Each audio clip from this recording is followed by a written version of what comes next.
Assalamualaikum warahmatullahi wabarakatuh.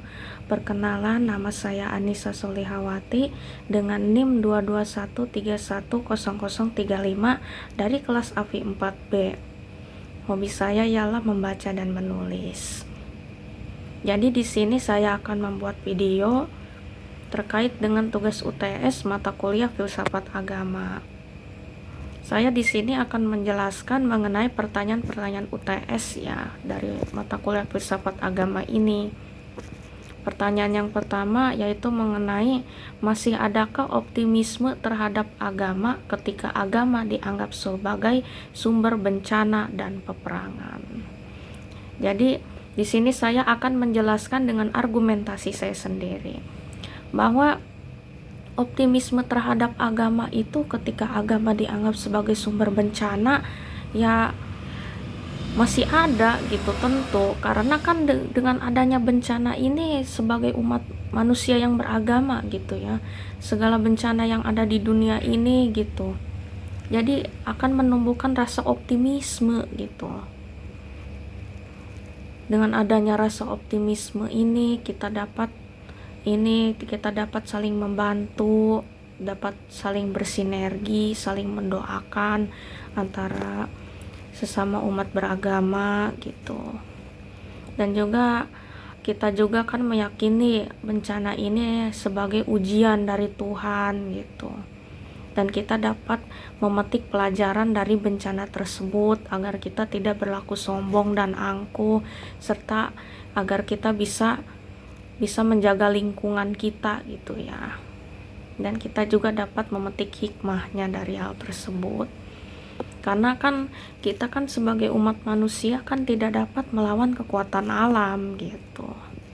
Kemudian mengenai peperangan ya, apakah ada gitu optimisme agama terhadap peperangan? Tentu bagi saya ada ya, karena begini, peperangan yang terjadi itu justru sebenarnya bukan disebabkan oleh faktor agama gitu. Jadi peperangan yang terjadi itu disebabkan karena adanya faktor ekonomi, invasi wilayah, ketidakadilan gitu, dan penjajahan yang dilakukan oleh bangsa asing terhadap suatu wilayah gitu. Jadi hal tersebutlah gitu ya yang menjadi penyebab faktor utama peperangan. Kemudian agama ini dapat dikatakan sebagai faktor kedua ataupun faktor yang ketiga gitu. Jadi segala peperangan yang terjadi itu bukan disebabkan oleh agama gitu. Apakah ada optimisme gitu dalam peperangan ini, optimisme agama? Justru kembali lagi gitu ya ke kondisinya masing-masing gitu. Kalau misalnya ini melihat adanya penindasan gitu ya tentu kan kita juga kan harus melawan gitu kan, apalagi kan ada penindasan dari penjajahan asing gitu. Kita harus bisa menjaga tanah kelahiran kita gitu, tempat tinggal kita sendiri gitu. Apalagi adanya ketidakadilan dan penjajahan, tidak mungkin kita berdiam diri saja gitu. Jadi harus kita lawan gitu.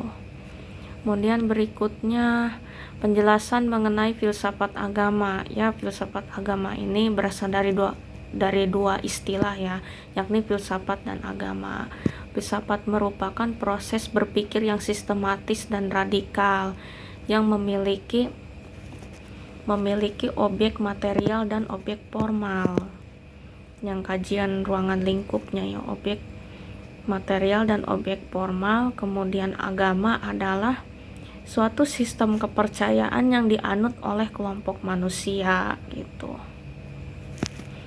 Di dalam agama ini yang dibahas mengenai hubungan manusia dengan Tuhan ya, yang disebut sebagai metafisika, sedangkan hubungan manusia dengan manusia lainnya sebagai fisika gitu.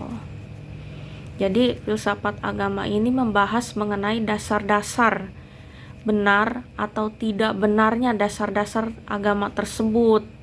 Sedangkan bila teologi ini sudah meyakini gitu dasar-dasar dari agama tersebut, dan teologi sudah terikat oleh agama-agama tertentu, misalnya teologi Islam, teologi Kristen dan lain-lain. Adapun ini filsafat agama ini kan berangkat dari keraguan gitu, sedangkan teologi berangkat dari keyakinan. Kemudian pertanyaan berikutnya mengenai konsep ketuhanan dalam Islam. Konsep ketuhanan dalam Islam itu sebagaimana yang terdapat dalam surat Al-Ikhlas ya, Qul huwallahu ahad gitu, Allahus somad gitu, lam yalid wa lam yulad wa lam yakul lahu kufuwan ahad. Jadi di dalam surat Al-Ikhlas tersebut bahwa Allah itu esa, Allah itu tidak beranak dan tidak pula diperanakan. Jadi Allah itu esa dalam segala-galanya dan tidak bisa disamakan dengan sesuatu apapun. Jadi Allah satu-satunya yang berhak disembah. Dan dengan dekatnya kita kepada Allah gitu, kita bisa merasa tenang gitu. Dan kita juga kan harus merasa takut dengannya apabila kita tidak melaksanakan perintahnya. Misalnya perintah sholat 5 waktu gitu. Dan kita juga kan menyembah hanya kepadanya. Dan kita juga harus merasa tunduk, patuh, dan takut hanya kepadanya gitu. Dan kita tidak menyekutukannya dengan sesuatu apapun gitu. Dan kita hanya meyakini gitu bahwa hanya Ialah yang satu-satunya yang berhak disembah gitu. Dan Dialah yang Maha Esa.